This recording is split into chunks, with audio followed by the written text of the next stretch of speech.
بے پردگی، بدنظری،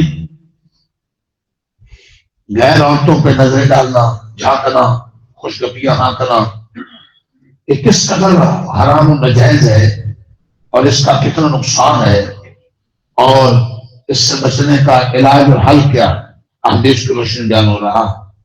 انسان کی یہ فطرت ہے کہ کوئی کھانے پینے کی مرغوب چیز دیکھے یا خوشبو آ جائے تو اس کی خواہش پیدا ہو جاتی ہے۔ گرمی اور تپش کی حالت میں ٹھنڈی سایہ دار اور خوش منظر جگہ دیکھ کر وہاں ٹھہرنے اور آرام کرنے کو جی چاہنے لگتا ہے۔ اس طرح یہ بھی ہوتا ہے کہ کسی غیر عورت پر اچانک نگاہ پڑ جانے سے بسا اوقات شہوانی تقاضا پیدا ہو جاتا ہے، جو اغواء شیطانی سے بہت برے نتائج تک بھی پہنچ جا سکتا ہے۔ شیطان کے بہکاوے سے اس نظر بازی اور غیر عورتوں کو چاہنے کا انجام بہت برا ہو سکتا ہے۔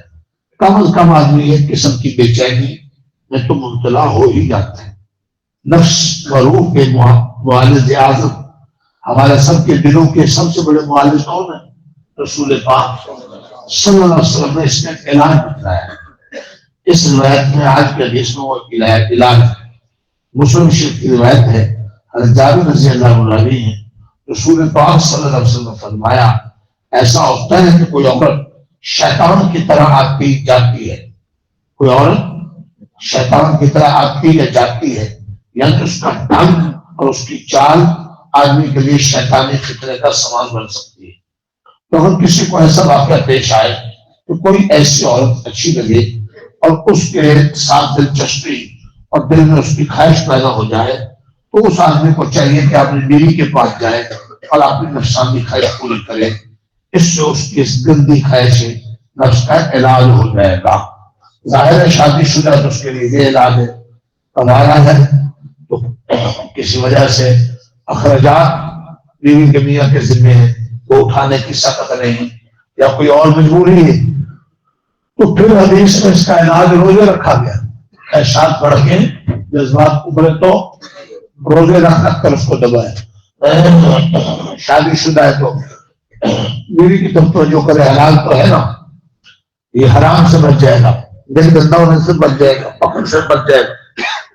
کل آپ نے پڑھا تھا کہ جذبات ابھرے، مسلم احمد کی حدیث، کہیں غیر ارادی طور پر، ارادے سے دیکھنا جاگنا تو جائز ہی نہیں، لعنت اور حرام، لیکن غیر ارادی طور پر جہاں امکان نہیں تھا کہ کوئی غیر معلوم ہو، نظر اٹھ گئی، پڑ گئی، اب بے چین ہے، دوبارہ سے چارہ میں چاہو تو مجاہدہ کرے، اپنے اس جذبے کو، خواہش کو دبائے، جو غیر عورت کو دیکھنے کی خواہش بڑھ گئی اس کو دبائے۔ یہ جو نہیں دیکھے گا اور دبائے گا اپنی خواہش کو، مشقت اٹھائے گا، اللہ تعالیٰ اس کو اس کے انعام میں جنت اور آخرت میں تو مزہ ملے گا، نیکی ملے گی، دنیا میں اللہ اس کو کسی ایسی عبادت کی توفیق دے گی، نیکی، اس عبادت کی حلاوت یہ دنیا میں پائے گا۔ بہت بڑا انعام ہے یہ پھر ذمہ میں رکھنا۔ کسی کے اندر خواہش اٹھی غیر ارادی طور پر، نظر کسی کو پڑھ نہیں پڑھنی چاہیے تھی، بچے، اس لیے تو ہے کہ جہاں خدشہ ہو، اندیشہ ہو، فیس بک کھولنے سے، گلی کچل جھانکنے سے نظر پڑ جائے، پہلے وہ ساتھ ہو جائے۔ لیکن معاشرہ ہے، کہیں نہ کہیں غلطی وہ بھی پڑ گئی، اب دوبارہ جھانکنے کو جی چاہ رہا ہے، ہمت کر کے بچے۔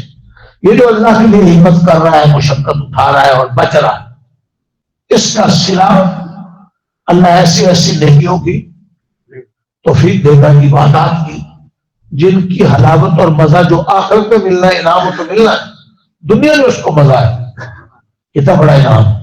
اور یہ جو اکثر لوگ گناہ کرتے رہتے ہیں کہ تلاوت میں مزہ نہیں، نماز میں دل نہیں لگتا، دعا میں دل نہیں لگتا، نماز میں دل نہیں لگتا، قرآن مجید کے درس میں جان پٹاتے ہیں، چھپتے ہیں، بھاگتے ہیں، کتراتے رہتے ہیں، کس سے؟ نیکی سے۔ یہ کسی نہ کسی گناہ کی سزا ہوتی ہے۔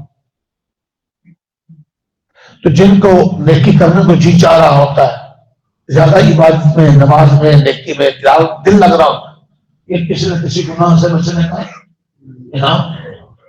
نیکیوں میں دل لگ رہا ہے، نیکیوں کو جی چاہ رہا ہے، ہم خود دیکھ لیں، اللہ ہم سب کو شوق عطا فرمائے اور شوق عطا فرمائے، سمجھ عطا فرمائے۔